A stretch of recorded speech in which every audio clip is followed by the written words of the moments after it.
Hello everyone. So we are solving the in-text questions of the chapter Biomolecules and today we will discuss question number 2.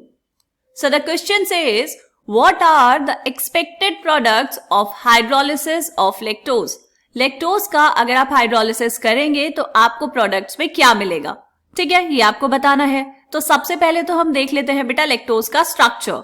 ये सारे structures आपकी NCERT books में given है। आपको थोड़ा idea तो बेटा होना चाहिए कि सुक्रोज क्या होता है, लैक्टोज क्या होता है। अगर आपको ये आइडिया होगा तो आप आसानी से सारे क्वेश्चंस के आंसर्स लिख पाएंगे। तो देखते हैं इसका स्ट्रक्चर। ये है आपके पास लैक्टोज। क्या होता है बेटा ये? इसको हम मिल्क शुगर भी बोलते हैं क्योंकि ये मिल्क में प्रेजेंट होता है। ओके, और ये जो लैक्टोज है ये होता है डाइसैकेराइड। डाइसैकेराइड्स क्या होते हैं बेटा? डाइसैकेराइड का मतलब है कि जब आप इसका हाइड्रोलिसिस करवाएंगे तो ये आपको देगा 2 मोनोसैकेराइड यूनिट्स। ठीक है, ये हमने पढ़ा है। ओके, अब आपको क्या करना है बेटा? अगर आप इनके स्ट्रक्चर को ध्यान से देखें, लैक्टोज में 2 चीजें प्रेजेंट हैं। कौन कौन सी? एक है आपके पास बीटा डी गैलेक्टोज एंड एक है बीटा डी ग्लूकोज। तो जब आप इसका हाइड्रोलिसिस करवाएंगे तो आपको हाइड्रोलिसिस के प्रोडक्ट्स में क्या मिलेगा? यही मिल जाएगा। एक मिलेगा आपको बीटा डी गैलेक्टोज और एक मिलेगा आपको बीटा डी ग्लूकोज। ठीक, तो चलो लिखेंगे यहां पर। आपने लेना है लैक्टोज। लैक्टोज का फॉर्मूला क्या होगा बेटा? C12H22O11। This is lactose. अब क्या करना है?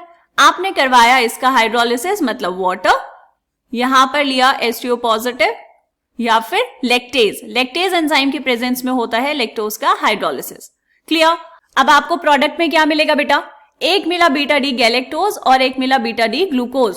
तो यहां पर फॉर्मूला क्या होता है इसका? C6H12O6 plus C6H12O6। फॉर्मूले तो दोनों सेम है लेकिन ये दोनों कंपाउंड अलग अलग हैं और इन दोनों का स्ट्रक्चर भी अलग अलग होगा।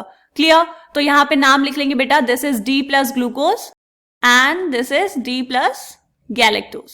जब नाम लिखेंगे तो दोनों में से कोई भी कहीं भी लिख सकते हैं, लेकिन जब एक बार नाम लिख दिया तो वो फिक्स हो गया है कि ये है आपके पास ग्लूकोज और ये है आपके पास गैलेक्टोज। ठीक है, ये बात समझ आई बेटा? और ये जो 2 मोनोसैकेराइड यूनिट्स हैं ये जुड़ी कैसे हैं यहां पर, ये भी देख लेते हैं। ये है इसका C1 और ये है C4, मतलब this is carbon 1 of galactose and this is carbon number 4 of glucose. तो यहां पर किस किस के बीच में है बॉन्ड? यहां पर बॉन्ड बना है C1 एंड C4 के बीच में। C1 है गैलेक्टोज का एंड C4 किसका है बेटा? C4 है ग्लूकोज का। ठीक है, ऐसे करके आपको क्या मिल जाएगा? लैक्टोज मिल जाएगा। क्लियर? चलिए मिलेंगे नेक्स्ट क्वेश्चन में, तब तक के लिए बाय बाय।